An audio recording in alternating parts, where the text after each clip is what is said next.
केरल की रहने वाली भारतीय नर्स निमिषा प्रिया यमन में मौत की सजा का सामना कर रही है। कुछ दिनों पहले 16 जुलाई को ही निमिषा को फांसी दी जानी थी, लेकिन भारत के एक मुस्लिम धर्मगुरु के हस्तक्षेप के बाद सजा को अनिश्चित काल के लिए स्थगित कर दिया गया था। निमिषा को जिस यमनी नागरिक की हत्या के मामले में फांसी दी जानी है, अब उसके भाई ने एक पत्र लिखकर मांग की है कि उन्हें जल्द से जल्द मौत की सजा दी जाए। मृतक के भाई ने पत्र में साफ लिखा है कि परिवार किसी भी प्रकार की सुलह या समझौते के लिए बिल्कुल तैयार नहीं है। बता दें कि निमिषा प्रिया 2017 के एक मामले में फांसी की सजा का सामना कर रही है, जिसमें उन्होंने गलती से एक यमनी नागरिक तलाल अब्दो मेहदी की हत्या कर दी थी।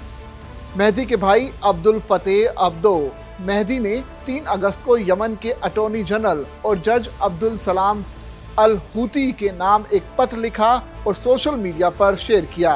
अपने पत्र में अब्दो मेहदी ने लिखा कि उनका परिवार चाहता है कि निमिषा प्रिया को फांसी हो। मूल रूप से अरबी में लिखे गए इस पत्र में उन्होंने लिखा कि 16 जुलाई को फांसी की सजा स्थगित करने के बाद आधे महीने से ज्यादा समय बीत चुका है और फांसी की नई तारीख तय नहीं हुई है। हम पीड़ित के वारिस बदले की सजा को लागू करने के लिए अपने वैध अधिकार को पूरी तरह से पालन करते हैं और सुलह या मध्यस्थता के सभी कोशिशों से इनकार करते हैं। पत्र लिखकर मृतक के भाई ने मांग की है कि फांसी की सजा को लागू किया जाए और फांसी की नई तारीख भी तय हो। पत्र में यह भी कहा गया है कि मौत की सजा से अधिकारों की रक्षा होगी और न्याय मिलेगा। केरल के पलक्कड़ जिले के एक गरीब परिवार से ताल्लुक रखने वाली निमिषा 2008 में यमन गई थी। काम की तलाश में यमन गई निमिषा को राजधानी सना में एक सरकारी हॉस्पिटल में नर्स की नौकरी मिल गई। इसी बीच वो भारत आई और फिर उनकी शादी हुई और एक बच्ची भी हुई। बच्ची होने के बाद अच्छी कमाई के लिए निमिषा ने नौकरी छोड़कर सना में खुद का एक क्लिनिक भी खोल लिया।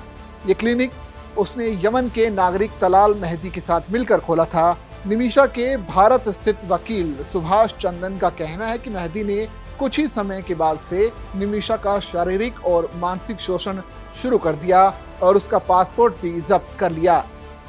निमिषा पर मेहदी का अत्याचार बढ़ने लगा तो उसने उसे बेहोशी की दवा देकर अपना पासपोर्ट हासिल करने की सोची, ताकि वो यहाँ से भागकर भारत जा सके। यमन की एक महिला के साथ मिलकर निमिषा ने मेहदी को बेहोशी की दवा दी, लेकिन ओवरडोज की वजह से उसकी मौत हो गई। मेहदी की मौत से निमिषा घबरा गई और फिर उसने शव छिपाने के लिए उसके टुकड़े कर अंडरग्राउंड टैंक में डाल दिए और वहां से भाग गई। मेहदी का शव मिलने के बाद निमिषा की तलाश शुरू हुई और फिर 1 महीने के बाद उसे यमन सऊदी बॉर्डर से गिरफ्तार किया गया और उसके बाद से ही लगातार निमिषा प्रिया की फांसी की बात हो रही है। लेकिन भारत के एक मुस्लिम धर्मगुरु के हस्तक्षेप के बाद फिलहाल फांसी की सजा रुक गई है। लेकिन अब जो मृतक का परिवार है वो चाहता है कि निमिषा को फांसी हो। इस पर आपकी क्या राय है, आप कमेंट करके हमें जरूर बताइए और ऐसी ही खबरों के लिए बने रहिए दैनिक जागरण के साथ।